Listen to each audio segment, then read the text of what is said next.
지금 아예 해외여행 수요가 제로에 가까운데 이 단계는 내년 상반기만 돼도 꽤 많이 바뀔 거라고 생각을 합니다. 해외여행 수요가 회복된다 하더라도 과거처럼 가벼운 마음으로 나간다기보다는 큰 맘 먹고 가는 거거든요. 에어비앤비가 곧 상장을 앞두고 있지만 기존의 강자라고 불리는 부킹, 홀딩스라든지 익스피디아라든지 이런 회사의 시가총액을 정말 금방 따라잡을 수도 있겠다라는 생각은 듭니다.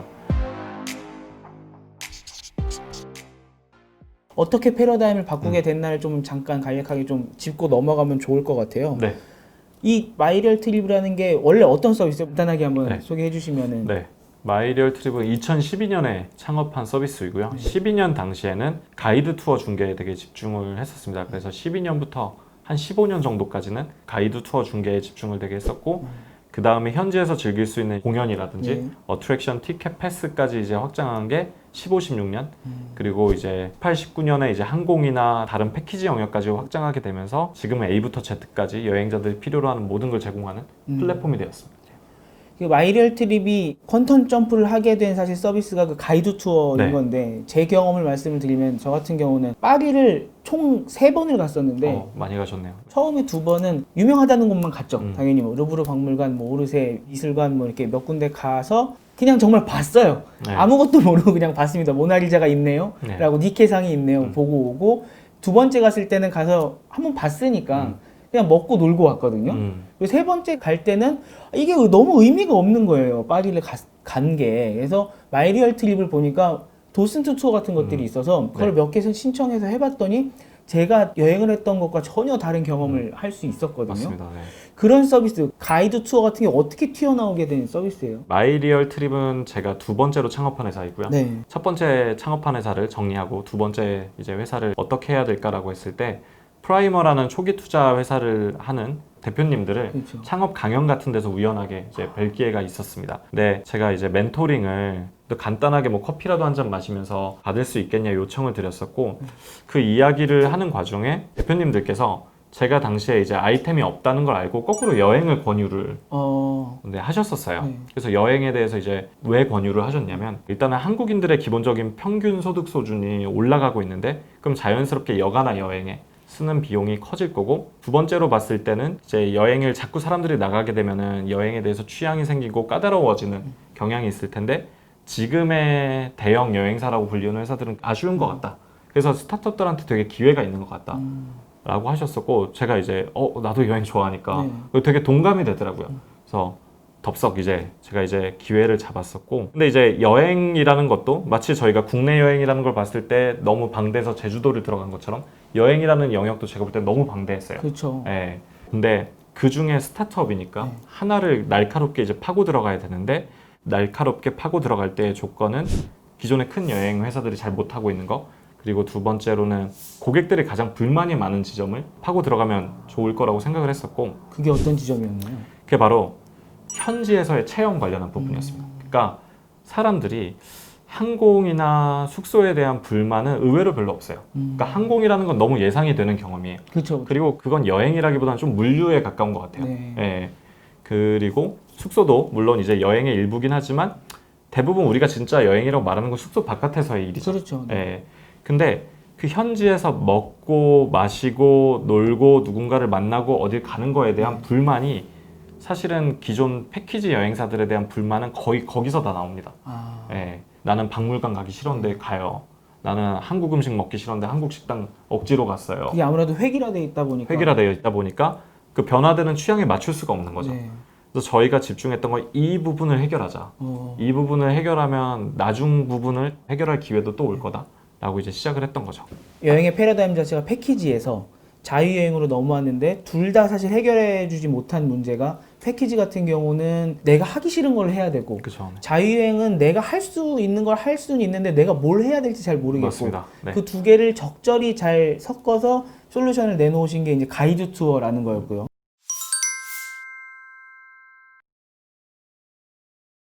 아까 말씀해 주셨던 것 중에서 권덕윤 대표님, 이태경 네. 대표님 만나 뵌 거는 이제 기사로도 많이 봤는데 뭐 스타트업 드라마도 많이 보시고 사람들 했을 테니까 근데 그게 이렇게 강연 들으시다가 네네. 강연자와 티타임을 할 수 있다는 건 사실 조금 약간 이게 안 되거든요. 그쵸. 어떻게 하셨어요?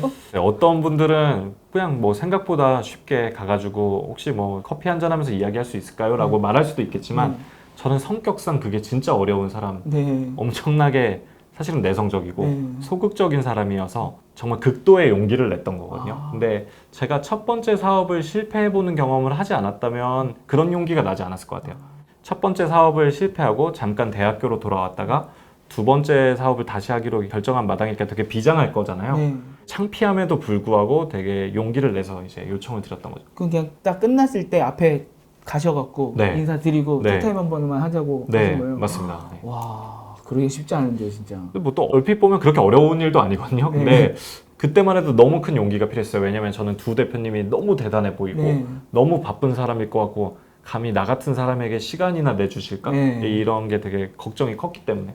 그 간절함이 있으셨고 네. 또 그분들도 대표님의 간절함을 보셨군요. 정말 간절해 보였던 것 같습니다. 네. 그랬으니까 시간을 내주셨겠죠. 그리고 또 거기에 있어서 아이템까지 또 알려주시고 했던 게. 네, 아이템에 대해서 같이 논의할 수 있었던 건 정말 행운이었던 것 같아요. 대표님을 찾아뵙고 이제 뭐 사업 계획을 하셔서 이제 만드셔서 결국 이제 가이드 투어라는 거를 새롭게 보여주셨고 네. 처음에는 좀 반응이 없었던 게 좀 있었던 걸로 제가 기억나는데 왜냐면 이렇게 맞습니다. 바로 반응이 오기 힘들잖아요. 그때 처음엔 좀 어떻게 반응을 이끌어내셨어요? 한 3개월 동안 그러니까 지인을 통한 구매들은 있었는데 네. 지인을 제외하면은 구매가 한 건도 없었어요. 아, 그러니까 완전 개점 휴업 네. 상태였던 거고. 만들어는 놨으나 네. 그래서 그때 진짜 고민을 많이 했어요. 아, 아이템을 잘못 정했나? 지금이라도 늦지 않았으니까 빨리 바꿀까?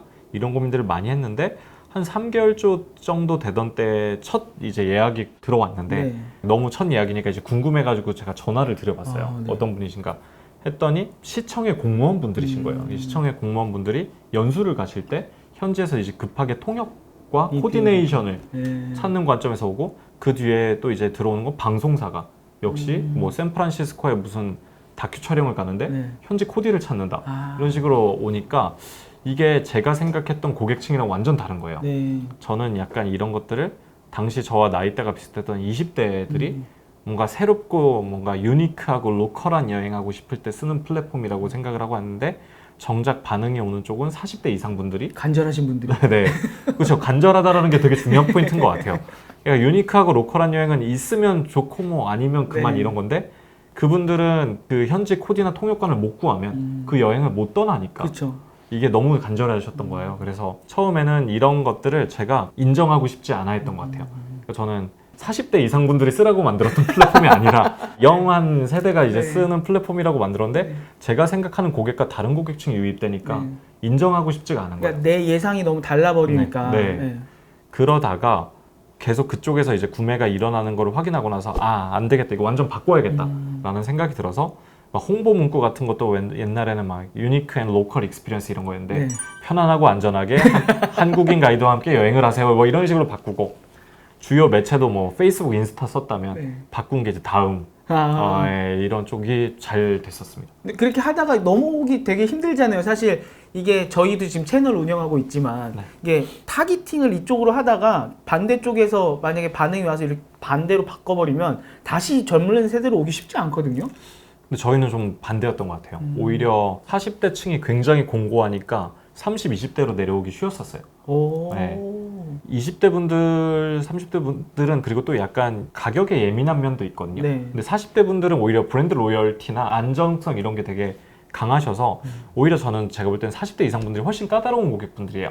근데 40대 분들을 저희가 굉장히 이제 각고의 노력을 통해서 충성 고객군을 어느 정도 형성하니까 30, 20대 분들은 뭐 더 쉽다라는 건 아닌데 상대적으로 수월하게 확장할 수 있었던 것 같습니다. 아, 오히려. 네. 조금 제가 지금 여기서 이해를 못하는 부분이 뭐였냐면 네. 아까 초반에 왜 샌프란시스코나 뭐 이쪽에 출장 위주로 그 수요가 있었다고 네. 했을 때 원래는 이게 가이드분이 본인의 프로그램을 설계해서 올리면은 거기에 맞춰서 따라가는 그쵸. 건데 네. 그거는 초반에는 어떻게 좀 그러니까 그분들이 이제 어떻게 요구를 해오냐면 네. 예를 들면 하루짜리 뭐 파리 뒷골목 걷기 투어 이런 거면은 네. 그 가이드님 상품에 대해서 문의를 주는 게 이 가이드님 하루밖에 일 안 하시냐? 네. 3박 4일 계속 따라다니면서 돈은 더 낼 테냐? 아. 해서 굉장히 그때는 커스터마이즈된 프로그램들이 많았어요. 난 돈은 있으니까 네. 이 프로그램을 조금 더 맞춰서 바꿔달라. 맞춰서 좀 해달라. 우리 교수님 모시고 학회 가야 되는데 네. 교수님 일정을 좀 다 책임져 주면 안 되겠냐. 약간 이런 니즈들이 진짜 많았던 것 같아요. 가이드 분도 좋아하시나요? 그렇게? 가이드분도 사실 별로 마다할 이유는 없는 것 같아요. 가이드분 입장에서도 어떻게 보면은 하루하루 이렇게 하는 것보다는 한 분과 함께 3박 4일 이렇게 하는 게 훨씬 더 낫기 때문에. 이게 사실은 지금도 통하는 게요. 지금도 보니까 프라이빗 투어 같은 거 있더라고요. 네. 그러니까 이게 처음에 저희가 신청할 때 10명 신청할 수 있는 거면은 프라이빗 투어는 돈을 조금 더 내면 그 가이드 분이랑 아예 따로 완전히 맞습니다. 다닐 수 네. 있는 게 있더라고요. 네, 맞습니다. 좀 시초가 그렇게 시작이 됐나 보네요. 네. 그러니까 오히려 프라이빗 투어부터 수요 반응이 왔었고 그러다가 이제 이렇게 뭐 미리 만들어진 투어들도 잘 되기 시작했던. 그러다가 이제 좀 한 도시로 집중을 하셨다고 들었어요. 뭐 네. 파리나 이런 쪽으로 네. 집중을 하셔갖고 이제 좀 키워 나가셨다. 네. 라고 들었는데 그렇게 해서 저도 이제 그 다음부터는 경험을 해봤습니다. 저뿐만 아니라 굉장히 많은 분들이 뭐 유럽이나 미국 같은 데 가시면은 아마 마이리얼 트립 경험을 해보셨을 거예요. 중간 과정은 아마 많이들 알고 계실 거고. 근데 이제 작년에 제가 들었었던 이야기가 거기서 마이리얼 트립은 그치는 게 아니라 이제 가이드 투어를 넘어서서 아예 종합 플랫폼이 되는 쪽으로. 네. 처음에 비행기 예약부터 현지의 가이드 경험, 뭐 숙박 예약을 할 수 있는 건 이미 지금 하고 있고 그것보다 한 발 더 나가서 이제 가이드라이브라는 회사에 투자를 하셔갖고 네. 내가 예를 들어 뭐 축구 투어를 원한다, 네. 영국에 축구 투어를 가고 싶다라고 하면은 어떤 영국에 계시는 가이드분이 처음부터 끝까지 그걸 책임져 주시는 그런 네. 서비스를 기획하고 있다고 네. 들었었거든요. 네. 어디까지 진행됐었고 어떻게 되고 있나요? 실제로 그 인터뷰 이후에 그런 것들을 출시를 했었고요. 네. 코로나 전까지 잘 됐었습니다. 네. 뭐 아프리카에도 상품이 있었고, 뭐 벨기에 수도원 기행 오. 이런 상품도 있었고요. 뭐 굉장히 이제 다양한 다채로운 상품들이 나왔었는데 그 상품의 그런 이제 기획 여행의 일종의 약간 패키지라고 볼 수 있어요. 네. 네, 프라이빗 패키지라고 볼 수가 있는데 거기에 저희가 초점을 맞췄던 이유는 자유여행은 기본적으로 이제 내가 모르는 동행이란 개념이 없거든요. 네. 네, 근데 의외로 내가 여행을 가는 데 있어서 나랑 관심사나 취향이 비슷한 동행들과 함께 여행을 하면 좋겠다는 니즈가 있는 거예요. 아, 재밌죠 그러면. 네, 아무래도. 그러니까 축구 여행 간다고 했을 네. 때 축구 팬 10명과 같이 가면 그 그쵸. 팀의 서포터즈 10명과 같이 가면 나 혼자 그 직관하는 것보다 더 재밌을 수가 있는 거예요. 저녁에 뭐 네. 펍에 갔을 때도 너무 그쵸. 재밌죠. 어떻게 보면 단체 여행이라는 것 자체가 패키지가 갖는 속성이거든요. 네. 그런 패키지에 좀 안 좋은 부분, 획일화됐거나 뭐 취향을 반영하기 어렵다는 부분은 덜고 패키지의 좋은 부분, 나랑 관심사가 비슷한 동행과 함께 할 수 있다는 건 살리고 이런 식으로 우리가 프라이빗 패키지를 만들어 보자라고 했던 게 이제 가이드라이브와 함께 상품을 한 4, 50개 정도 네. 만들어서 판매를 했었습니다. 네. 그런데 코로나가 딱. 네. 그러고 나서 가이드라이브는 랜선 투어라든지 네. 아니면 이제 국내에서의 굉장히 좋은 도슨트 투어들을 네. 많이 기획하면서 지금 함께 하고 있고요.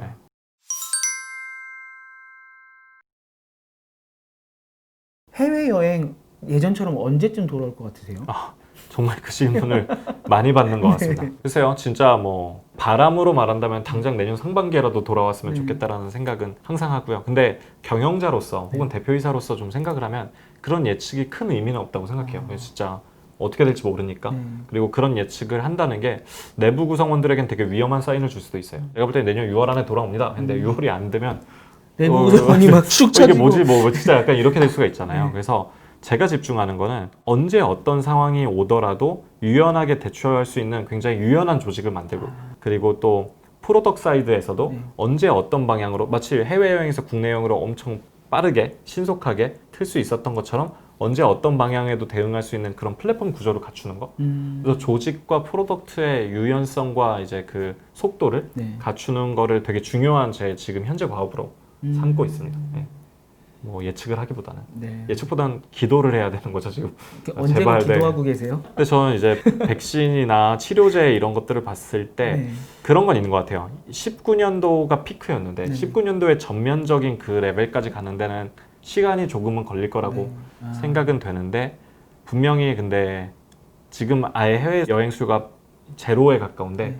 이 단계는 내년 상반기만 돼도 꽤 많이 바뀔 거라고 생각을 하는. 네. 대표님께서 마이리얼 트립의 성공 요소로 하나 꼽아주셨던 게 있었어요. 네네. 그게 뭐냐면 저가 비행기가 등장을 하면서 LCC들이요. 네. 그렇죠. LCC 등장으로 인해서 일단 첫째로 여행을 많이 가게 됐고 그렇죠. 그다음에 여행을 가더라도 원래 내가 총 여행 버짓을 잡아놓은 것 중에서 비행기가 차지하는 비중이 점점 줄어들었죠. 낮아지고 있었기 때문에 현지에서 내가 가서 쓸 수 있는 돈이 많아지고 거기서 뭔가 내가 좋은 경험을 얻고 싶어하는 니즈들이 생겼었다.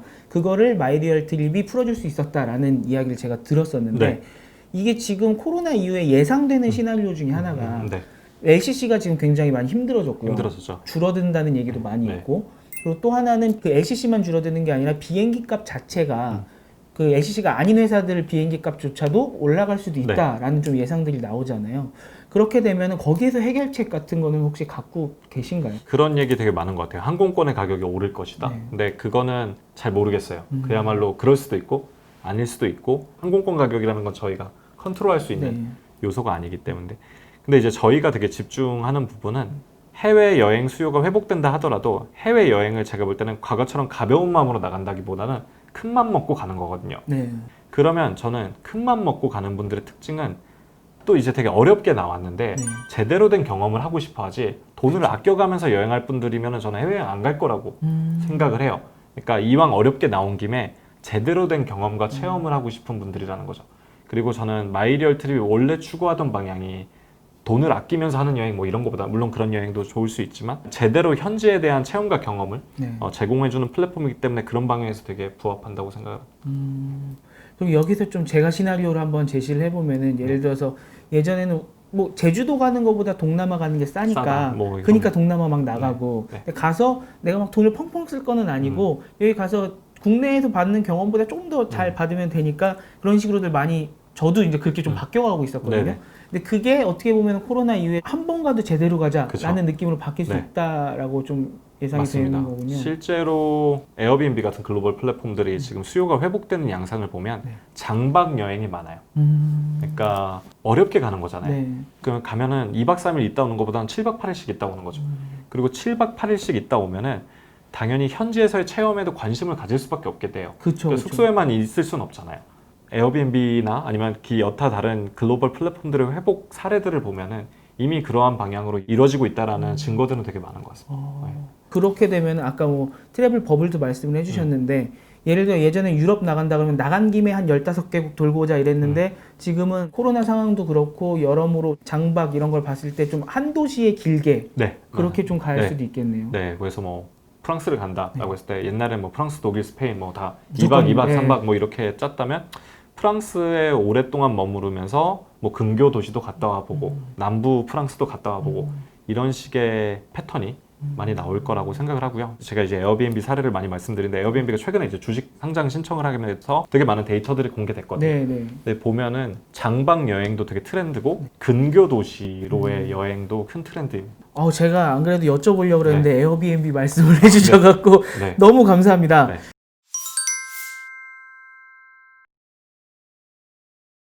에어비앤비 자연스럽게 여쭤보겠습니다. 네. 에어비앤비가요 원래는 숙소를 공유해주는 네. 서비스였다가 거기도 몇 년 전부터 액티비티, 그렇죠. 현지 경험 이쪽으로 갔어요. 어떻게 보면은 마이리얼 트립 따라한 게 아닌가 싶을 정도로 네. 가이드 투어 같은 게 만들어지고 반대로 마이리얼 트립은 숙소로 갔죠. 가이드 네. 투어를 하다가 숙소로 가고 네. 또 항공으로 가고 또 이렇게 역으로 가고 계시는데 에어비앤비를 어떻게 보세요?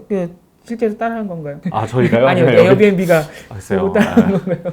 그건 제가 물어볼 기회가 없었어가지고 꼭 물어볼 기회가 있었으면 좋겠어요. 네. 근데 이제 어떻게 보면은 뭐 서로 따라했다 이런 게 의미가 없을 정도로 고객 관점에서 보면 이런 방향으로 흐르게 되는 건 너무 당연한 것 같아요. 제가 이제 아까도 말씀드렸지만 자유 여행자들의 가장 큰 고민은 뭐 숙소는 에어비앤비 가서 예약하고 투어는 마이리얼트립에서 예약하고 항공은 스카이스캐너 가서 예약하고 이게 되게 뭐랄까 귀찮고 짜증나는 작업일 수가 있었다라는 건데 사실 지금 모든 특정 버티컬에서 강력한 지금 여행 플랫폼들은 어느 특정 버티컬에서만 강력한 게 아니라 그 근접 버티컬들 숙박에 강한 플랫폼은 항공도 뭐 항공에 강한 플랫폼은 투어 앤 액티비티도 다 잘하고 싶어 하는 게 네. 기본적인 흐름이고요. 그러다 보니까 그냥 모든 회사들이 다 그 방향으로 가고 있는 것 같습니다.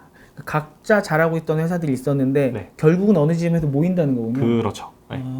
그럼 에어비앤비는 마이리얼 트립에 있어서 경쟁자인가요? 아니면 또 근데 파트너십도 맺으신 것 같은데 네. 어떤 관계예요? 그러니까 이제 고객 관점에서 보면은 아직까지는 여행자들이 각기 서로의 회사가 강한 영역을 다르게 인식하고 있기 때문에 그 관점에서 보면 아마 경쟁이 아니게 될 것 같아요. 네. 그러니까 여행자들 머릿속에서는 투어 앤 액티비티는 마이리얼 트립이 더 많고 숙소는 에어비앤비가 더 다양해.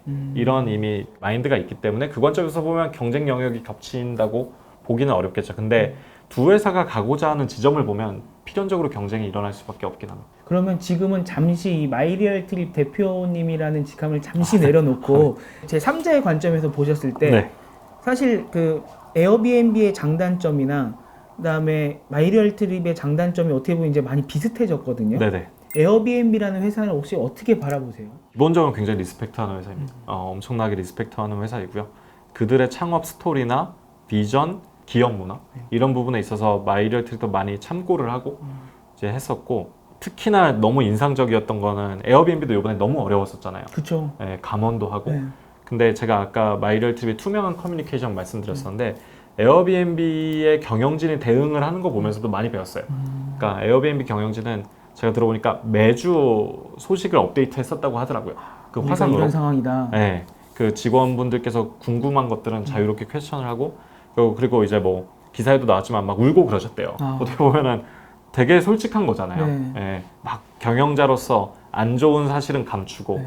무조건 우리 회사는 좋습니다. 지금 아무 문제 없습니다 하는 게 아니라 심지어 이제 인간적인 감정까지 드러내면서 지금 너무 미안하고 근데 어쩔 수 없이 우리는 감원을 해야 될 것 같고 이런 그 투명한 커뮤니케이션을 하는 방식이라든지 아니면 그 회사가 가진 미션 이런 것들을 봤을 때 그리고 결과적으로 또 지금 턴어라운드를 이뤄냈잖아요. 네.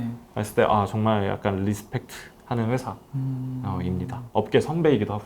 에어비앤비가 밝히는 미래가 네. 마이리얼 트립의 미래랑도 약간 비슷한 부분이 있거든요. 네, 그럼 비슷한 미래는 부분이 어떻게 평가하세요? 사실 되게 비슷하게 보고 있기 때문에 저희도 밝을 거고 거기도 밝겠죠. 다만 코로나가 에어비앤비에게 결과적으로는 되게 호재일 수 있다고 생각하는 거는 네네. 에어비앤비가 원래 하던 아이템이 사실 이런 코로나 이후의 여행의 그 트렌드와 너무 잘 맞는 거기 때문에 미래가 더 밝은 것 같습니다. 그 트렌드라고 하면은 다시 한번 좀 짚어주시면. 네, 장박의 네. 여행이라든지 퀄리티, 여행의 퀄리티를 되게 따지는 여행. 옛날에는 말씀하신 것처럼 이렇게 찍고 이런 여행들이 항공권 가격이 싸고 여행에 별 장벽이 없으니까 유행했다면 앞으로는 뭐 항공권 가격을 차지하고서라도 여행을 한번 나가게 되는 게 약간 큰 마음은 먹어야 되거든요. 그러면 한 곳에 되게 오래 머물려고 할 거고 한 곳에 오래 머물려고 하면 숙소가 너무 중요하고 그렇죠. 그리고 또 그렇게 한 곳에 오래 머무르다 보면 근처에서 익스피리언스가 되게 중요하니까 잘 맞는 것 같습니다. 근데 에어비앤비는 원래 그런 회사였다는 거. 코로나에 맞춰서 전략을 수정한 게 아니라. 네. 그러니까 부킹이나 아고다 같은 회사는 코로나에 맞춰서 전략을 수정해야 돼요. 그렇죠. 왜냐하면 그 회사들이 원래 강했던 건 호텔이었었으니까. 근데 에어비앤비는 그럴 필요가 별로 없는 거죠. 지금 나오고 있는 분석들이 보면 코로나 이후에 에어비앤비가 여행업계에서 차지하고 있는 비중이 훨씬 높아질 것이다. 네. 그다음에 호텔 같은 경우는 지금 적자를 엄청나게 크게 보고 있는데 그렇죠. 네. 그 에어비앤비 같은 경우는 갖고 있는 건물이 있는 건 아니니까 맞습니다. 확실히 적게 적자를 보고 지금 뭐 객실수에서도 오히려 예약 더 객실수가 많죠. 더 많다고 네. 하더라고요. 그런 면에서 에어비앤비가 사실 이거는 이렇게 여쭤보지만 똑같이 적용하면 국내랑 똑같이 적용이 되는 거거든요. 마이리얼 트립이랑. 에어비앤비가 실제로 그 비전이 있다는 것뿐만 아니라 진짜로 여행업계 선두로 나갈 수 있을 거다라고 혹시 보시나요? 네, 이제 곧 상장을 앞두고 있지만 기존의 강자라고 불리는 부킹, 이제 홀딩스라든지 익스피디아라든지 이런 회사의 시가총액을 정말 금방 따라잡을 수도 있겠다라는 생각은 듭니다. 실제로 상장을 위해 제출한 데이터를 보면은 여전히 부킹, 익스피디아 같은 회사들도 회복세긴 한데요. 회복이 특정 지역에서 와요. 그러니까 뭐 미국 이런 지역에서. 네네. 근데 에어비앤비는 전 세계에서 골고루 회복세가 나타나요. 그러니까 이런 거 자체가 그 회사의 미래를 되게 밝게 보는 이유가 되는 것 같습니다. 네. 그러면 만약에 이제 곧 상장되면 네. 대표님은 사는 걸 추천해 주시겠네요. 이런 얘기도 하면 위험하지 않을까요? 위험하죠. 네.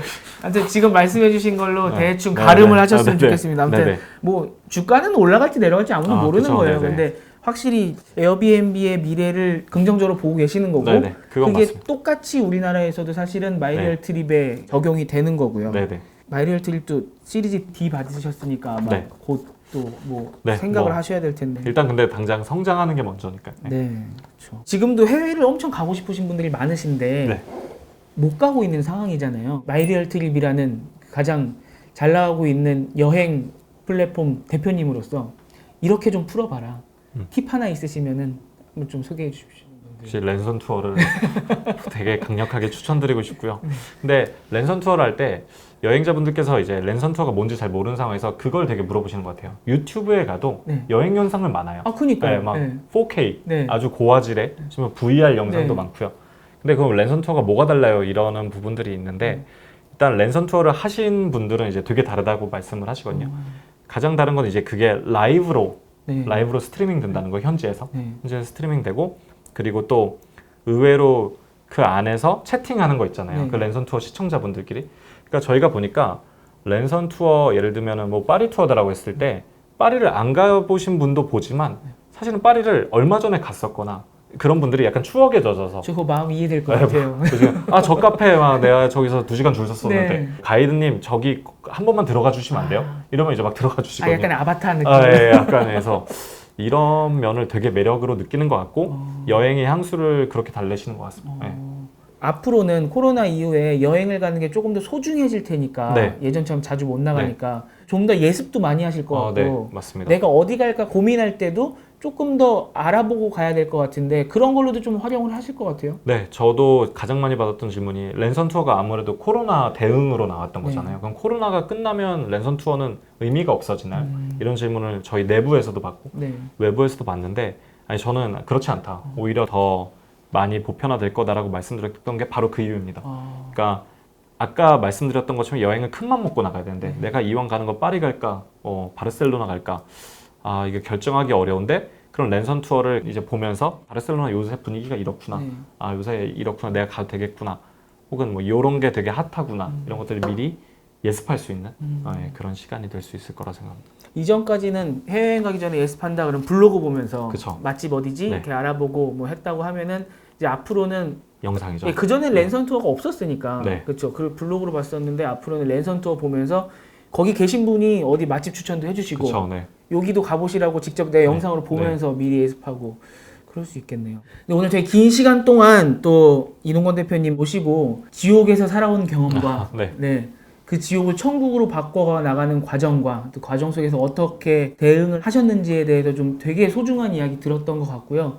그러면 이 뭐 코로나 이야기만 너무 우울하게 했으니까 마무리로 마이리얼 트립 앞으로 어떤 회사가 될 거고 한번 정리 한번 해주시고 마지막으로 듣고 가보겠습니다. 네. 앞으로 저희가 생각하는 여행의 미래는 그 현지에서의 경험, 현지에서의 체험의 그 퀄리티가 무엇보다 중요해지는 단계고 저희 마이리얼 트립의 미션 역시도 그런 여행자들이 현지에서 너무 즐거운 경험들만 할 수 있게 도와드리는 걸 미션으로 갖고 있으니까 사실 코로나 전에도 그랬는데 코로나 이후에는 그게 더 중요해질 것 같아서 그쪽에 계속 집중할 예정이고 그걸 이뤄나가는 방식에 있어서는 최대한 기술적인 부분들을 기술적 역량을 강화해 놔서 이뤄나갈 예정이고요. 그리고 이제 뭐 무엇보다도 그냥 방송을 빌어서 한번 말씀드리면 빨리 코로나가 끝나서 마이리얼 트립뿐만 아니라 업계분들 모두 다시 힘을 내고 다시 예전처럼 일터에 복귀해서 즐겁게 일할 수 있는 상황이 빨리 왔으면 좋겠습니다. 네. 코로나 끝나면 첫 해외여행 어디 가고 싶으세요? 저요? 네.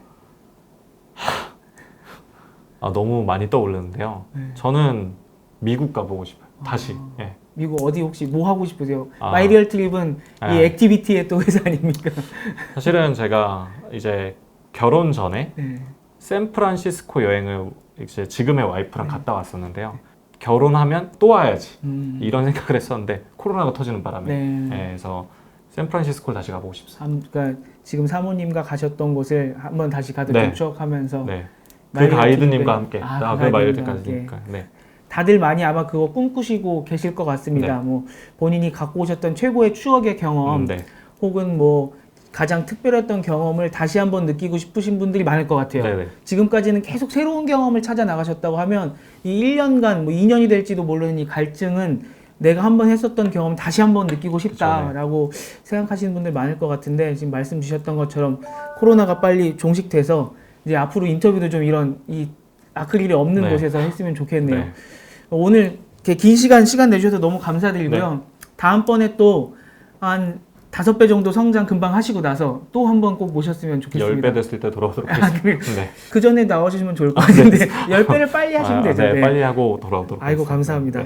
오늘 저희 이동건 대표님 모시고 좋은 얘기 들어봤고요. 지금까지 시청해 주셔서 감사드립니다. 인사드리고 끝내겠습니다. 감사합니다. 네, 감사합니다.